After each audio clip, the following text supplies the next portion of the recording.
I have a tendency to be the person that my children or my family or my friends call upon to help them feel good, and I usually feel pretty good about that. I just have a hard time making me feel as good as I can see for them.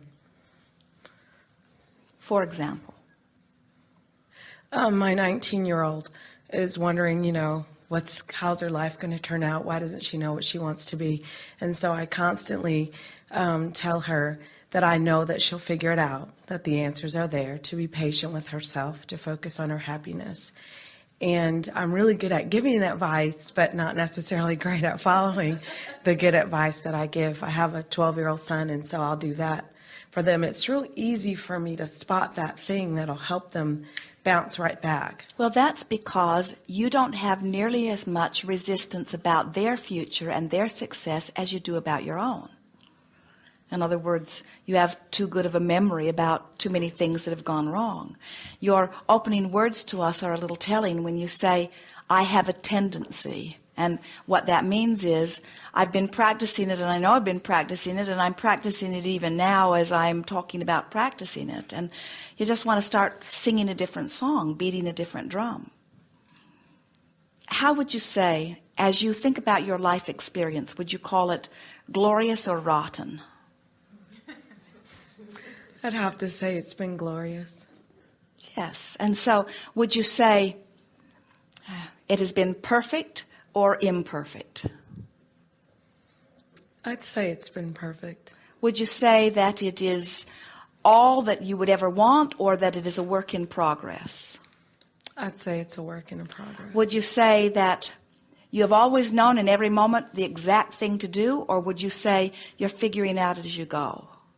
I'm figuring out as I go. Would you say that you have had the benefit of someone else taking you by the hand and leading you along the way and stepping all over your toes of freedom? Or would you say that you have had the glorious opportunity and freedom to make as many mistakes as you wanted to make in your progress? I've had the freedom to make as many mistakes as Would you say that out of what has gone wrong, no good has ever come? Or would you say that out of what seemed to be going wrong, clarity about what you preferred has come forth? Out of what's gone wrong, clarity about what I preferred has come forth. So would you say that the contrast, even sometimes when it doesn't feel good, has been detrimental or beneficial? Beneficial. Do you believe that it is your job to get it right every time?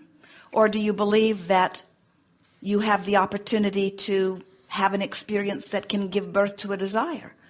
In other words, do you like the idea of standing still or expanding? Expanding. So when you're interacting with your children, do you think it would be to their advantage for you to be setting up the appearance of living an absolutely perfect life? Or do you think it is to their advantage to see you not sure of what you want and then get clearer, and not know how to get there, and then work on finding thoughts that feel good and then coming into alignment? In other words, does it benefit someone to see you not knowing what to do, but knowing in essence what you're reaching for, and then just doing your best to feel good and then watching things come into place? The latter.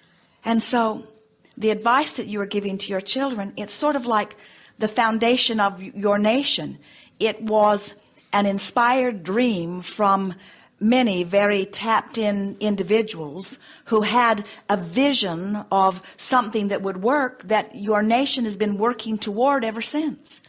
Esther felt great relief when she realized that, because for a long time she thought, well, we had this perfect government when those brilliant guys that figured it out were alive, and then it's been eroding ever since, and now we are getting further and further from it. And it was a great relief to her to realize that they launched an idea that you are all continuing to work toward. It is a work in progress, as is everything, you see. So the greatest gift that you can give to your children is very much as what you have stated back to us when you say, I don't know how you're going to do it. I don't know where or when or how or who. I just know that wonderful things are going to come for you. And when you feel that and keep reflecting it to them, is the greatest gift that you can give to anyone, an expectation of well-being coming to them. And it is a far greater gift to expect it to come to them based upon what they achieve than it is to say, I'll find a way of making it happen for you. Because all that says is, I am the powerful one. I am the one that has figured it out. And I will take care of you. And that is certainly not the message that you're wanting to give to your children. We think you're on track. Don't let their tantrums dissuade you. Very little of that. Now what? Yes.